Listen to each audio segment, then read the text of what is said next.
Welcome to this episode of the Voices for Voices TV show and podcast. I'm your host, founder, and executive director of Voices for Voices, Justin Allen Hayes. Thank you for joining us on this episode, as well as our over 220 episodes in our catalog. We couldn't do this without the love and support that you've given us. So, whether this is your first episode or you've been with us from the beginning, thank you. If you can go ahead and subscribe, like, share, let your friends, family, loved ones know about this movement that we have, the Voices for Voices movement, aiming to help 3 billion people over the course of my lifetime and beyond. What sometimes happens, and uh, we have really uh, uncovered a lot of information, and this episode is just like that. And mental health for sure, trauma for sure, uh, rears its ugly heads when it comes to the all the topics, all the shows we have, whether we overtly say mental health trauma or whether it is an understood topic. This topic is like a I'm saying it's like a sore thumb. It really every time we kind of turn around or find a new information, it really just doesn't make sense, and we're very appalled. We are concerned, worried for families with uh, children, especially those that are homeschooled.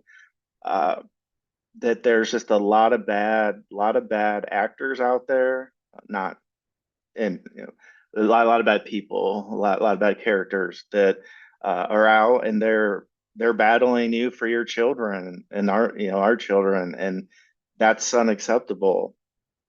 So the topic we're really going to delve into this episode is one around a uh, a group, a movement that was started around Christian fantasy writing. Uh, you know, Individuals, writers, authors bouncing ideas on, collaborating, and it was started around the Christian fantasy.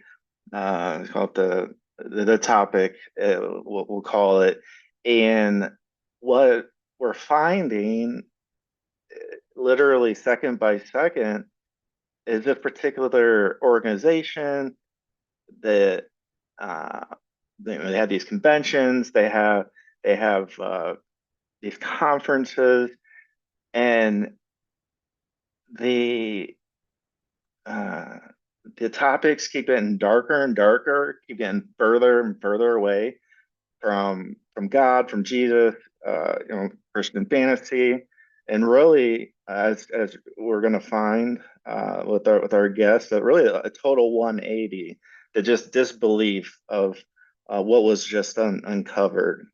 So I'll leave the intro at that, and joining us, say one of our house guests that we have, but it's because it's so important, and we aim to help everybody, and we especially aim to help children, to help parents through navigating sometimes murky waters. And I believe that's what's going on now a little bit. So, David Solomon, thank you again for joining us on the show. Always a blessing to be here.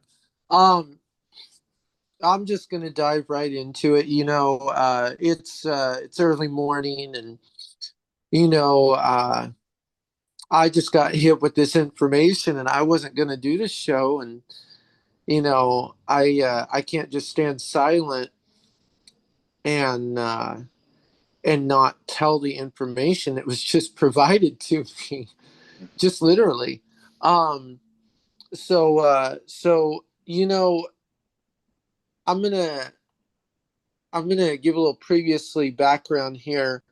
For those who don't know me, my name is David Solomon. I'm a human trafficking survivor, an advocate for others, and also a writer, ghostwriter, producer, and father and husband. I spoke out against a group called Rummakers, who has not taken responsibility to stand up for what is right, because within their own group are people who are messaging kids about cutting porn and sex behind parents' backs who are adults. And those kids are going to be addicted to said subject matter. And the leader, Scott Miner, has chosen to look the other way, kick me off of the group, if you will, of Christian writers, not just me, but several others, Mhm. and said, "Well, for sticking up, here's your penance," and damaged my career, but also others. And I wanted to dive into wolves in sheep's clothing. We're going to take it to the word. All right, so Jesus talks about wolves in sheep's clothing for a reason. Case in point, Realm Makers, we're going to play devil's advocate, is a Christian conference for writers. And we're going to look at the red flags on this Christian conference. So dive deep with me. Okay? Yeah. Okay. So there is a special guest of honor, the League of Legends creator. The League of Legends is a game about killing, transgenderism, feminism, homosexuality, not to offend anybody, but we're just stating facts as they are presented here on both Wikipedia and other sources. Okay. Did I mention killing? Yes. So that is what this game is about. It is an RPG. It is secular. There's nothing Christian about it. There's nothing, per se bad about it other than, you know, everything I just listed under the sun. Yeah. Satan is in it as a good person. So let's talk about that. There are some questionable plots that could mirror human trafficking. So we're going to talk about that too. Okay. This person is a guest of honor listed on the Realm Makers website, that they are going to be the guest of honor, and they're one of them, and they're going to be there with your kids. And this is a Christian conference that has trusted guest speakers to, and I quote the website, give truth and a Christian perspective to the world on storytelling. Red flag one: what in the world does this video game creator have in at all in common with Jesus Christ? Nothing, as far as I'm concerned. The answer is nothing. Yeah. So League of Legends is not even close to a Christian game. So red flag one is, why is that creator going to a Christian conference? It'd be one thing if, he was there to just check it out. But no, he's going to be speaking at a Christian conference where he's not Christian and promoting this woke agenda, and we're having him at a Christian conference. I'm sorry. No, you're good, and Wow. and really just to Just hit, wow. yeah, to hit on that as well. That you have, and we talked about this in the past. You have, kind of wolves and sheep clothing. You have the bait and switch. You have people. You have Yeah. families spending thousands, hundreds of dollars to attend a conference with the understanding that it is going to be centered and all content is going to be around Christian fantasy. And so these individuals, having gone to many conferences myself, if I showed up to a keynote speaker expecting a particular topic and that speaker turned out to be a 180 degree of that, that would make me very, very, very upset. Now, I've been with companies, and so in that case, as far as paying for it, sometimes I haven't had to pay my own money. But for this is hard-earned money that these families have earned. Uh, I believe a majority, in a positive sense, that the money, and so they have many things that they can do with their discretionary income, and to have this particular group, this particular conference happening and showing up and expecting one thing and another, I'd be furious, especially when you're talking about children as well. We all know how malleable their minds are and how Yeah. it's like clay, and the you know, how the frontal lobe isn't of the brain isn't fully formed until their 20s, and so for this to be happening and kind of like, hey, surprise, I think that is it's not good. And so we, and that's red flag one. Yeah. That's only one red flag.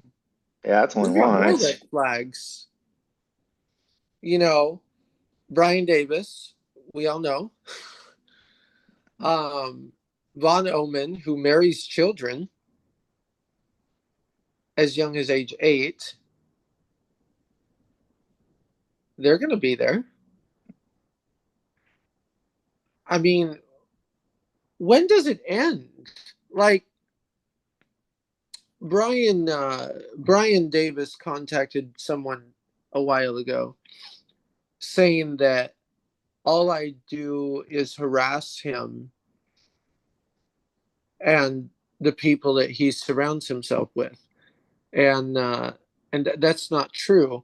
My comment to that is no, no. I expose people that hurt children, and you have chosen to put yourself with those people.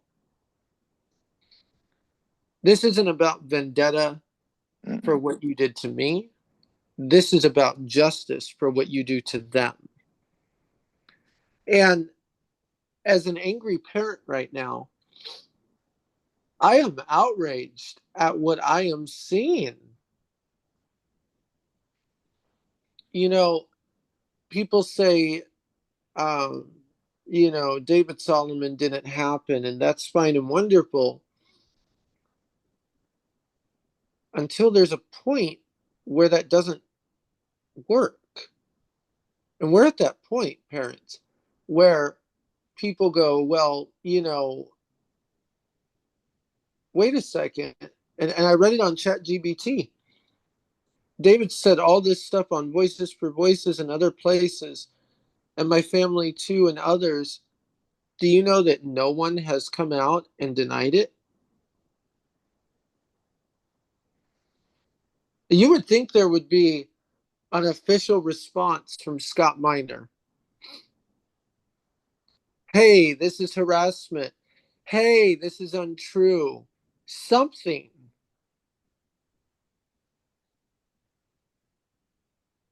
There's not. Yeah, And so for us, the for silence us, speaks volumes. so for us creators, for us writers affected by this, and the person doing it doesn't even deny it, shows how true this really hits. What's done in the dark always comes to light, parents. Be aware of that.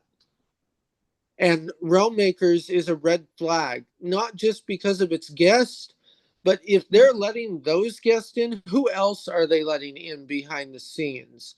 Who else is going to be behind the curtain? Who else is going to be allowed to see your children and be with your children? Who else is going to talk to your children? When Brian met me in 2007, I was a minor with my best friend who also goes throat form and was a minor. And we we were given his card. That's how it starts, parents. is these writers give their card, their private emails, which is okay, send an email to an author, that's cool. But be aware of what that email represents. That email's power. That's the door. And so, it would be one email, and then be two emails, and then be 40 emails, and then be calling, and it, you know. I was a part of a group where there was like what 40 of us selected out of the United States out of all the tours they did, which was thousands.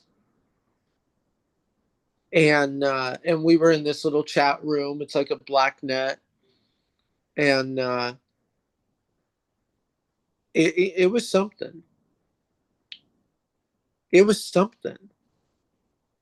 And for Scott to throw this and say this is Christian is just appalling as a Christian parent. I'm sorry. I call complete and utter bullcrap. There's nothing Christian about League of Legends. Not one thing. You're letting the devil in. Literally letting the devil in. And if the creator of League of Legends is hearing me right now, then hear me right now. Do not go.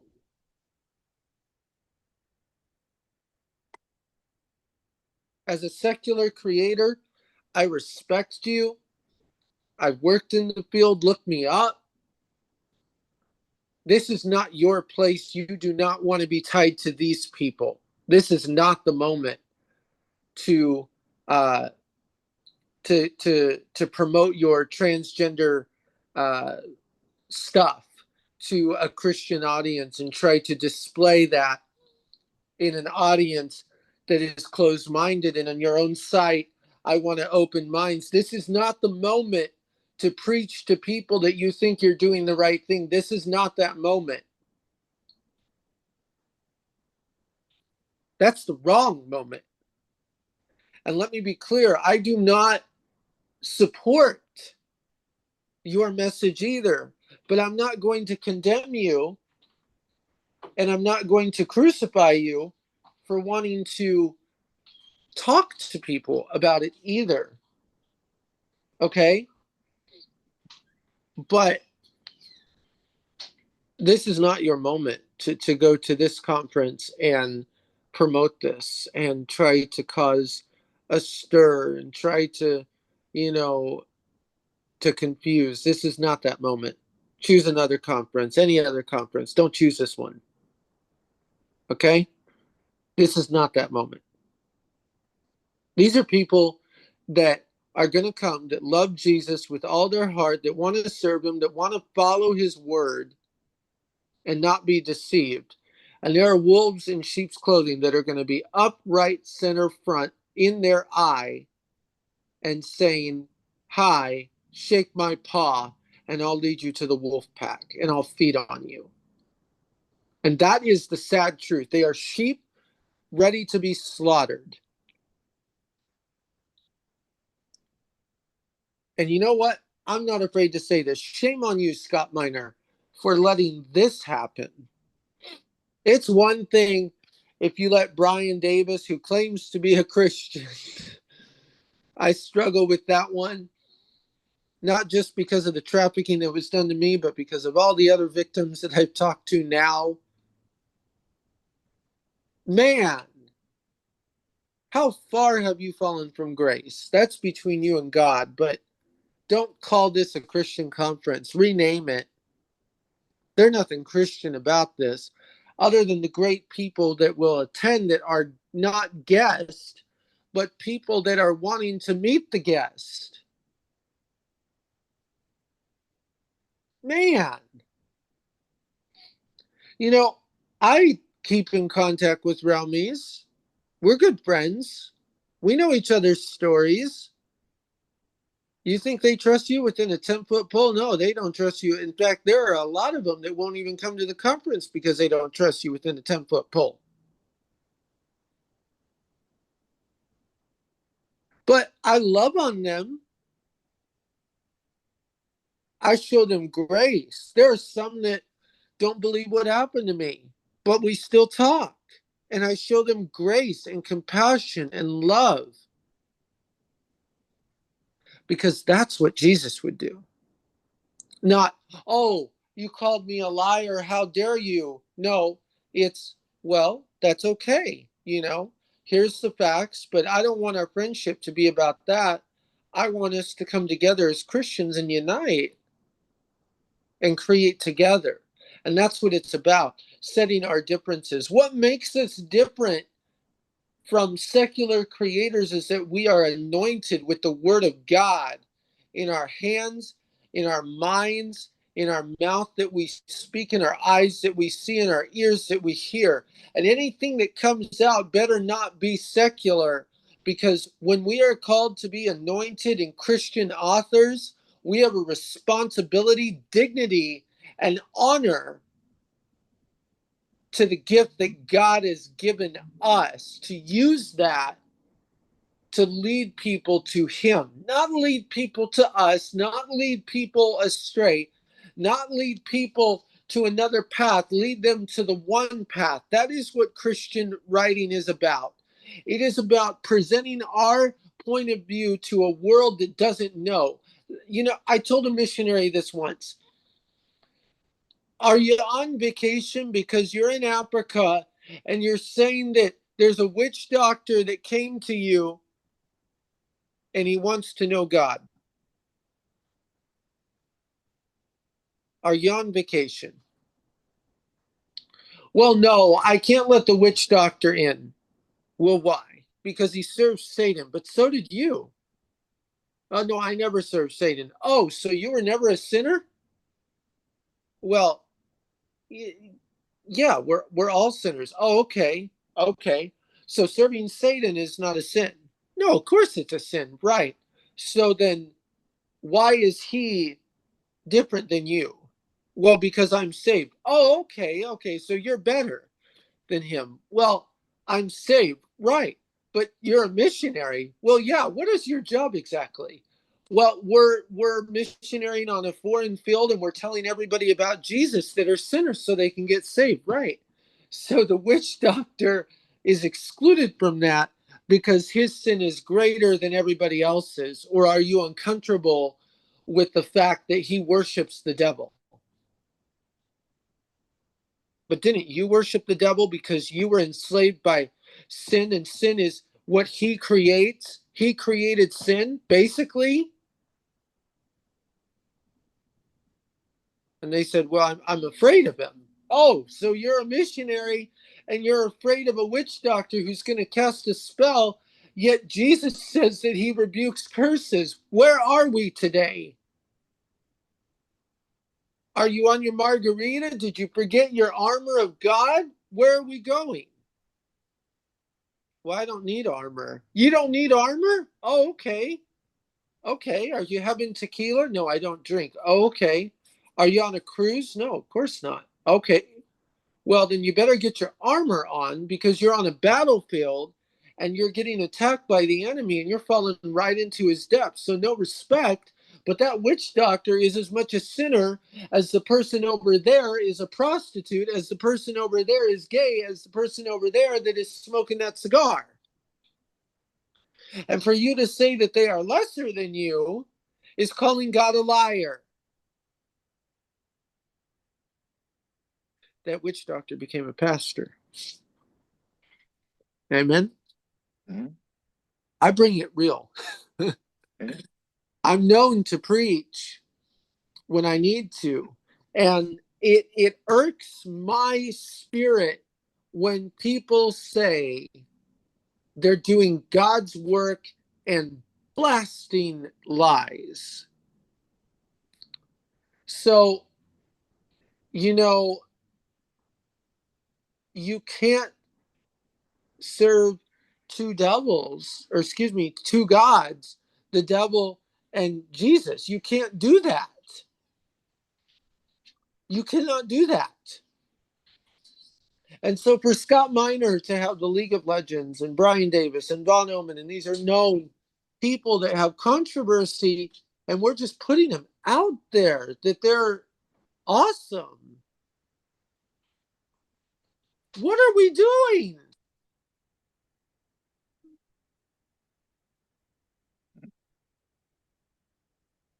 What are we doing as parents?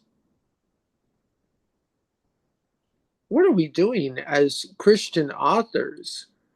We're called to tell stories to inspire, and we're doing the opposite.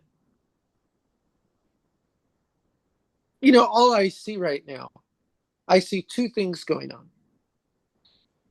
I see the legacy of C.S. Lewis going strong, and then I see people that want to copy that because they want the fame.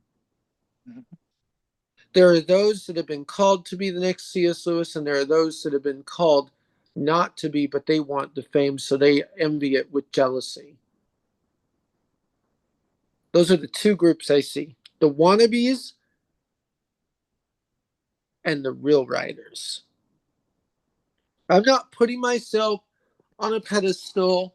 I'm not putting others on a pedestal. I've done the work. Others have done the work. For inspiring writers, go for it. Do it. Do what God tells you to do. But don't become a Christian writer for the wrong reasons. Do it because of faith. Do it because you want to tell a story that changed your life and want to impact the world. Don't do it because of selfish reasons. That's what sets us apart from a secular author, is that we know good versus bad. We can say that that person has so much bad in them, but also in Christian fiction there is redemption, and that's big. Disney has this big thing on villains. I noticed they highlight the villains, they don't highlight the good people. Mhm. Why do you think that is? I mean, I see it happen in my own life, and um, I think partially it's just money. It's just a new group. Like you know, they're they don't want to create new good characters, so they just go with, oh well, let's just make them bad, and then Right. it's across the board with the Or defendants and all the it's justifying that the good guys yeah. are the bad guys now. Right. And that's happening in real time. Like Yeah. I mean, we're all fighting it with children and like what is going on? Like what was wrong with the original? So it's like, as Christian creators, we're called to be different Yeah. and not be the same. And it's appalling that this is going on. Yeah, they're just taking advantage of people as I mean at the highest level that's what's happened. That's somebody taking advantage of another person for uh power, sex, money, all that, and that is also what they call a cult. And so it's very interesting as Yeah. we know that that seems to be the three key pillars of realm and realm makers, and it all comes back to that. It does. And it's sad. Sure is. And I think as we close this episode out, we also don't want to let off the hook the cities, the hotels, the convention centers, uh, any of those for allowing this type of activity to happen on their grounds. We call it if there's people that are terrorists, we want to freeze their funds, their money. We want to find them and bring them to justice. Uh, and because they're doing bad things, and their money is fueling those bad things. And so we know, and I'm guessing a lot of the world knows. They just don't want to believe it about these characters, that we're talking about. Uh, that they're whatever money they're making from books, from conferences, conventions, what have you, one-on-one sessions. They're using it for nefarious reasons. And so for the hotel in Chicago, the hotel in Grand Rapids, the convention center in Columbus, Ohio, uh, all over the place. We understand that being in business, we want to make money, right? That's how we pay the bills, and that's how we survive. Um, and that's one way to look at things. But knowing that there is so much negativity, polarization, that should be taken into account too. What happened to morals? What happened to ethics? If we're just going to let anyone anywhere to come to our conference, our convention center, our hotel, because we just want we want the money, we want increased sales, whatever those reasons are, uh, that's that's doing the devil's work too. Uh, we need to all think about this, not just the families, the children, authorities, law enforcement, uh, people in power. We have individuals like Brian Davis are meeting with the governor of Ohio, Mike DeWine. I find that absolutely appalling uh, as a voter of the state of Ohio to have a person as obviously trafficked, um, our guest Dave Solomon, but there's so much controversy around that, and for him to have that opportunity to meet with somebody in power like the governor, uh, I find that appalling, and uh, I we put out content, to you, Mike DeWine. I supported your reelection campaign, voted for you, and to have a meeting with somebody who's not a resident of the state of Ohio, you didn't do your due diligence, your security didn't do their due diligence. Uh, find that very, very upsetting, and not only with these conferences, and David can speak a little bit more to this as we wrap up this episode, is people like Brian Davis, uh, they're working to get their books into curriculum in different states. And so my guess is meeting with the governor of Ohio. That's what his goal is, to say, hey, look, and David knows the states are already kind of bought into it. And so that's another area, parents, that you're going to be getting things from all angles. So you're going to come to a conference, think you're getting one thing, but you get another. Then you're going to send your kids either if they're going to school or if they're homeschool, what's going to be on that curriculum? Oh, novels by Brian Davis, novels by Von Ullman, and these folks. So maybe in the last couple of minutes, you can talk a little bit about that, David. Yeah, so you know,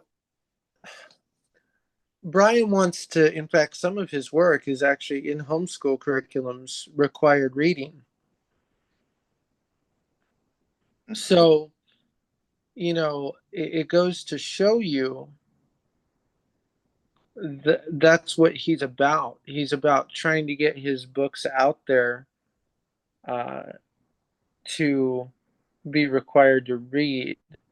And it's pushing a uh, a philosophy that isn't necessarily a good one. His series Raising Dragons is the one required to read. I actually pulling it up. It's in Florida and Texas. Um, but Ohio, I think, is on his, itinerary to do it. I know Virginia already has it, but it's very interesting. Um, his book is about another savior other than Jesus. And this is modern day, um, and it's kind of weird.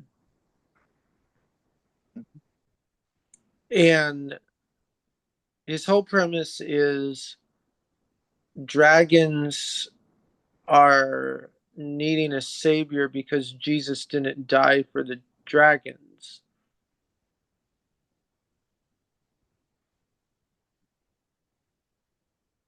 And that's kind of fascinating until um, a human dies for the dragons that is part dragon. Mm. It's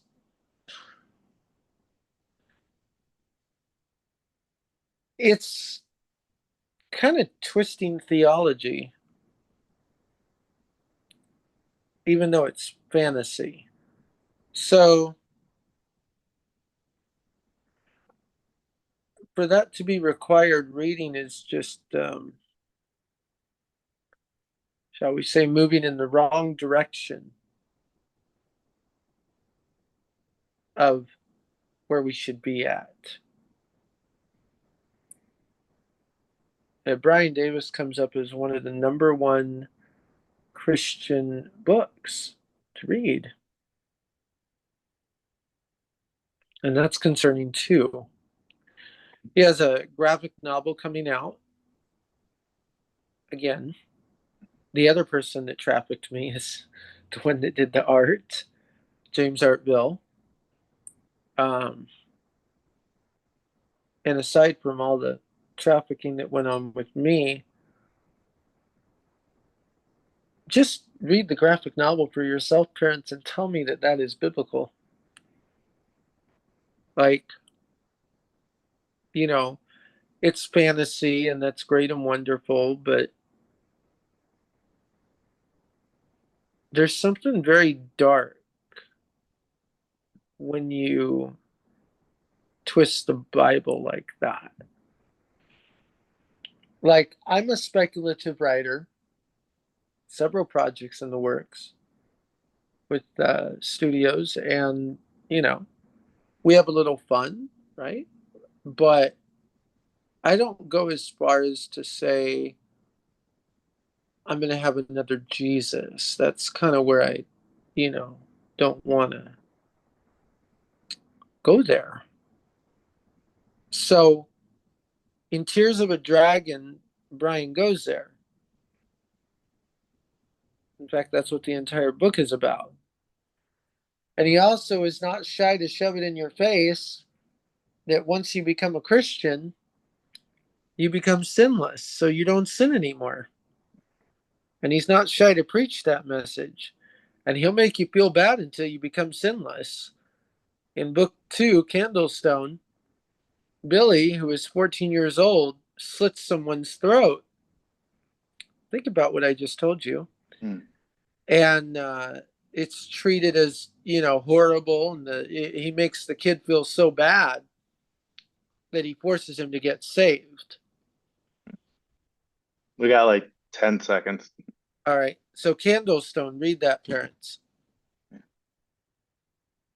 But David, thank you so much for your powerful, transparent insight for these topics, and parents and people in power and law enforcement. Uh, you know, do the right thing. We know what that is morally, ethically, and uh, we're trying to help people. That's where it all comes from. So until our next episode, please